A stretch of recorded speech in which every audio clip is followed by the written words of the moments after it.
Magkano nga ba ang kinikita ng isang Grab car driver ang pinakamalaki sa buong maghapon ngayong 2025? And ilang oras sila sa kalsada para maabot nila yung amount na yun? So itatanong natin yan sa mga kasama natin na Grab car driver dito sa Grab platform.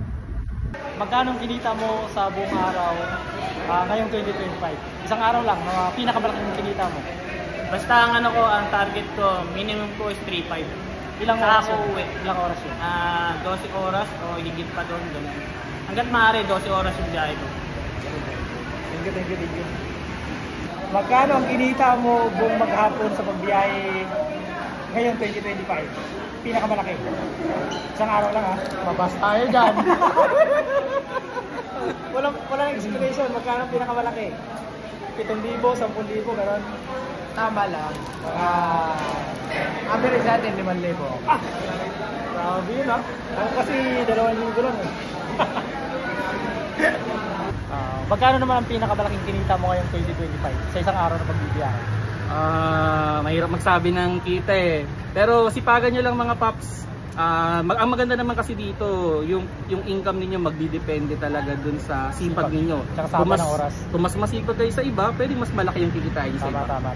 Galing. Thank you. Magkano yung pinakamalaking kinita mo sa isang araw ngayong 2025? 5,500. Mga ilang oras yun? 12 hours. 12 hours. Galing. Pero may pahinga yun, may pahinga. Paano nyo to si Eduardo? Daming tip na binibigyan.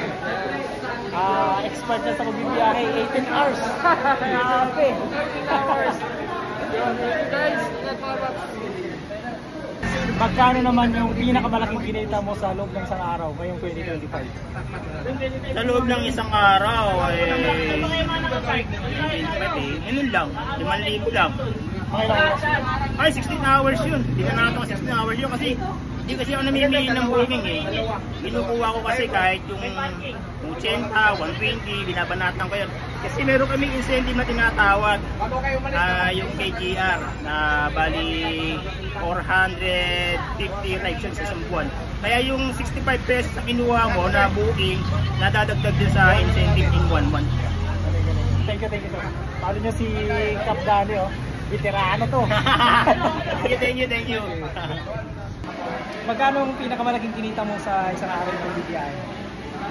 Depende, may 3, may 4. Ilang oras yun? Ngayon, lumaki yung oras eh. Kasi tiyagaan na lang talaga ngayon. Siguro mga 15 to 17 hours. Magkano yung pinakamalaking kinita mo sa pagbiyahe sa isang araw ngayong 2025? Sa ano ko lang, hindi pa rin parehas eh. Pero pinakamalaki ko, 4,000 lang. Kasi Ilang oras yun? biyahe ko lang kasi 9 hours saka 10 hours. Kasi nagpa-vlog ako, yung video ko, ini-edit ko pa yung pag-uwi ko. Para naman, maaga ako makabiyahe kinabukasan at maaga rin makatulog. Sabi nga, pag maaga ka bumiyahe, maaga ka makakauwi. Kaya lang tayo management. Salamat. Follow nyo to si Idol. Si Barber Husband. Tong Beats. Follow nyo po ako. Kumbira. Follow nyo ako sa YouTube, saka sa Facebook. Salamat sa inyo mga tol.